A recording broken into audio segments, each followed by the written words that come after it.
மனுஷன் பாவத்தில் விழுந்தான். ஆதாமுடைய பாவத்தை சிலுவையில முடிச்சாரு. புது மனுஷன் இருக்கான். வெற்றியா வாழ முடியும், நிறைவா வாழ முடியும். ஏன்னா தன்னோட ஒப்புரவாக்கி அவருடைய ஜீவனை கொடுத்திருக்க.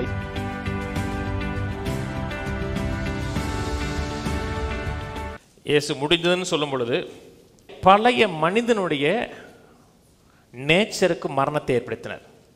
இயேசு சிலுவையில் மரித்தது அவருடைய மரணம் இல்லை, என்னுடைய மரணம், உங்களுடைய மரணம்.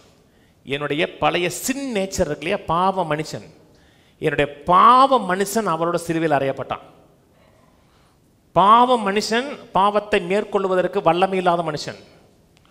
பாவ மனுஷன் பாவத்துக்கும் அக்கிரமத்துக்கும் அடிமைப்பட்டிருந்த மனுஷன். பாவ மனுஷன் பிசாசின் அடிமைத்தனத்தில் இருந்த மனுஷன்.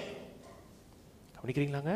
ஏன் சிலுவையில் மரித்தது அவருடைய மரணம் இல்லை, என்னுடைய மரணம். என்னுடைய பழைய பாவ மனுஷனுக்காக மரித்தார். அவரோட மரித்தேன், அடக்கம் பண்ணப்பட்டேன், இப்போ உயிர் தெழுந்திருக்கிறேன். இப்போ எனக்கு புதிய மனுஷன், புதிய உயிர்த்தெழுதல், புதிய ஜீவன், புதிய நம்பிக்கை, புதிய அதிகாரம் உண்டாயிருக்கு. சபைக்கு ஜென்ம ஜென்மமாக காலகாலமாக சபைக்கு போகிற மக்களுக்கு இப்போ உங்களுக்குள்ள இருக்கிற மனுஷன் புதிய மனுஷன் சொல்லிக் கொடுக்கவே இல்லை. பழைய மனுஷன் செத்துட்டான், பாவம் செய்யக்கூடாது நினைக்கிறோம். சில இடத்துல பாவம் செஞ்சுறாங்க, பாவத்தோடு போராடுறாங்க. அந்த பாவத்தோடு போராடக்கூடிய பழைய மனுஷன் மறிச்சிட்டான். இப்போ உனக்குள்ள இருக்கிறது புதிய மனுஷங்கிறத சொல்லி கொடுக்கவே இல்லை. மக்கள் பாவத்தில் போராடுறாங்க, செய்யக்கூடாதுன்னு நினைக்கிறாங்க, செஞ்சுறாங்க. அதான் பழைய மனுஷனோட நேச்சர். செய்யக்கூடாது செய்யக்கூடாதுன்னு நினைக்கிறான். எதை செய்யக்கூடாதுன்னு நினைக்கிறானோ அதான் செய்கிறான். இந்த கை போது, இந்த கையை பிடிச்சி இப்படி போகாத போகாத இழுத்தோம்னா இந்த கை போயிடுது, அப்புறம் இந்த கை, அப்படி. இதுதான் பழைய மனுஷனோட வாழ்க்கை. தம் அடிக்கக்கூடாதுன்னு நினச்சோம்னா இன்னைக்கு தான் கடைசி, இனிமே பாரு உன்னை தொடுவனா பாரு, நான் இன்னைக்கு தான் கடைசி, நான் கடைசியாக சொல்கிறேன், இன்னைக்கு தான் கடைசி. ஏன்னா விட முடியலை, விடக்கூடிய ஸ்ட்ரென்த் இல்லை. பாவத்தினாலும் அக்கிரமத்தினாலும் அவன் சிறைப்பிடிக்கப்பட்டிருக்கிறான். பாவ மனுஷனுக்கு இருளையும் பிசாசையும் மேற்கொள்ளக்கூடிய பவர் கிடையாது.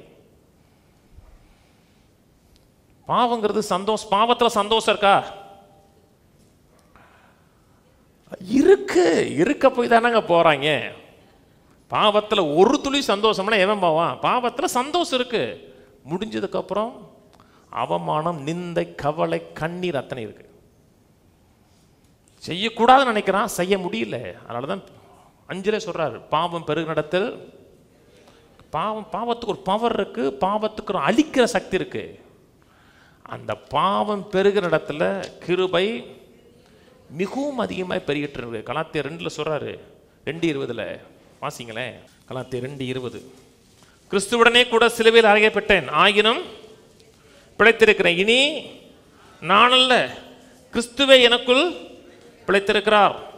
நான் இப்பொழுது மாம்சத்தில் பிழைத்திருக்கிறதோ என்னில் அன்பு கூர்ந்து எனக்காக தம்மை தாமே ஒப்பு கொடுத்த தேவனுடைய குமாரனை பற்றி விசுவாசத்தினாலே பிழைத்திருக்கிறேன். இப்போ ஒரு நான்கிறாரு. இப்போ ஒரு ஐயை பற்றி பேசுறாரு. இந்த ஐ சிலுவைக்கு முன்னாடி இருந்த ஐ இல்லை, பழைய ஐ செத்து போயிட்டாரு. இப்போ இருக்கிறது புதிய நான். புதிய நான் கிறிஸ்துவோட இணைக்கப்பட்டவன், கிறிஸ்துவோட ஜீவனை பெற்றவன்.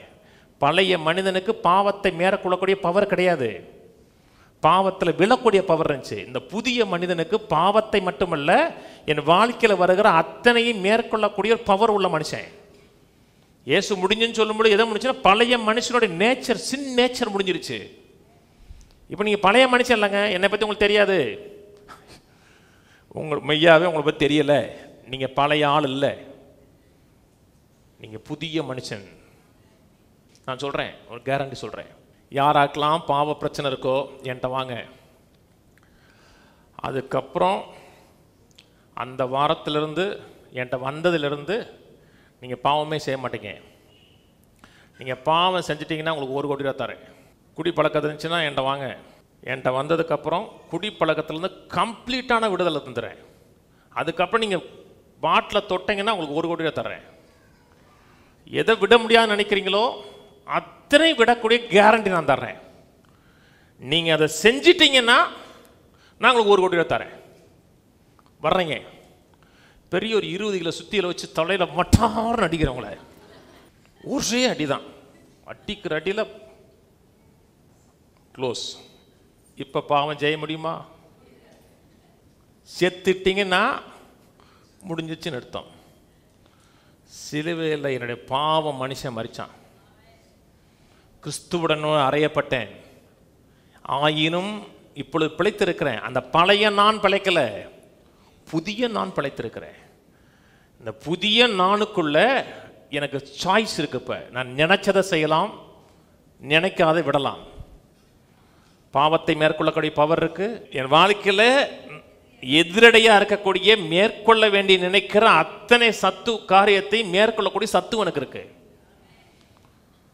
நான் இப்ப இருக்கிறது பழைய மனுஷன் இல்ல, புதிய மனுஷன். எனக்குள்ள இருக்கிறது பழைய மனுஷனுடைய மரணம் இல்ல, புதிய மனுஷனுடைய ஜீவன் இருக்கு. கிறிஸ்துவுடைய ஜீவனோட நான் கனெக்ட் பண்ணப்பட்டிருக்கேன்.